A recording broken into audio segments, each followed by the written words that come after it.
حضرت یوسف علیہ السلام کو جیل میں اپنے ساتھیوں سے تبلیغ کا ایک موقع ملا ہے تو پہلی بات کیا کہی؟ یا صاحب السجن ارباب متفرقون خیر ام اللہ الواحد القہار ان الحکم الا للہ امر لا تعبدوا الا ایاہ ذالک الدین القیم۔ حکم کا، فیصلے کا، حکومت کا، حاکمیت کا حق کسی کے لیے نہیں ہے سوائے اللہ کے، اور اس نے حکم دیا ہے کہ اس کے سوا کسی اور کی بندگی نہ کی جائے۔ تو دعوت بندگی رب، یہ ہے دعوت اللہ کا اصل جوہر، اور اس کے لیے لازم ہے کہ ان دو منزلوں سے انسان گزر چکا ہو، اس کی دعا بھی ہو مخلصا لہ الدین، اس کی عبادت بھی ہو مخلصا لہ الدین۔ یہ مضمون اپنے کلائمیکس کو پہنچتا ہے سورہ شورى میں، ان اقیموا الدین ولا تتفرقوا فیہ۔ یہ توحید کا بلند ترین تقاضا ہے، اجتماعی نظام کی سطح پر توحید کو قائم کرنا، دین کو قائم کرو، دین کو ایک مکمل نظام زندگی کی حیثیت سے برپا کرو۔ یہ ہے اللہ کا ہم پر حق۔ اب اس کے بعد دوسرا سب سے بڑا حق ہم پر کس کا ہے؟ اللہ کے رسول صلی اللہ علیہ وسلم کا، جن کے ذریعے سے ہمیں یہ ہدایت نصیب ہوئی، جن کے محنتوں اور مشقتوں اور ان کے ساتھیوں کی قربانیوں، ان کے صدقے میں آج ہم نماز پڑھتے ہیں، روزہ رکھتے ہیں، آج ہم مسلمان ہیں۔ ان کا جو حق ہم پر ہے وہ یہ کہ جو آپ نے آخری خطبے میں بیان فرما دیا تھا کہ میں صرف تمہارے لیے نبی یا رسول بن کر نہیں آیا تھا، میں تو پوری دنیا کے لیے نبی بنا کے بھیجا گیا ہوں، پوری نوع انسانی کے لیے۔ وَمَا أَرْسَلْنَاكَ إِلَّا كَافَّةً لِلنَّاسِ بَشِيرًا وَنَذِيرًا لہذا فَلْيُبَلِّغِ الشَّاهِدُ الْغَائِبَ۔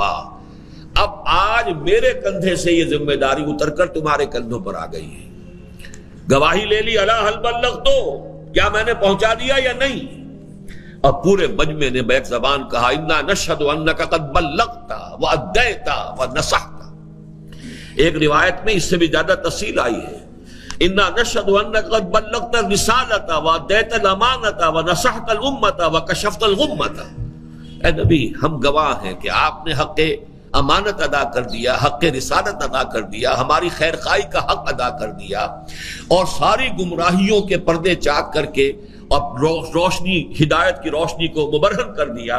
پھر آپ نے فرمایا فَلْيُبَلِّغْ، بلکہ اس سے پہلے اللہ سے بھی عرض کیا اللہم اشہد، اے اللہ تو بھی گواہ رہے، یہ مان رہے ہیں کہ میں نے ان کو تبلیغ کا حق ادا کر دیا ہے۔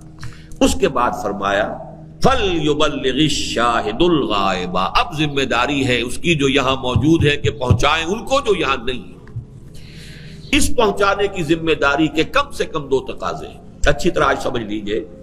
پہلا تقاضا یہ ہے قرآن مجید کی دعوت ہر فرد نوع بشر تک پہنچا دینا، یہ اس امت کی ذمہ داری ہے، کلیکٹیو ذمہ داری ہے۔ اس لیے کہ قرآن کا پہنچا دینا رسالت محمدی کے پیغام کا پہنچا دینا ہے صلی اللہ علیہ وسلم۔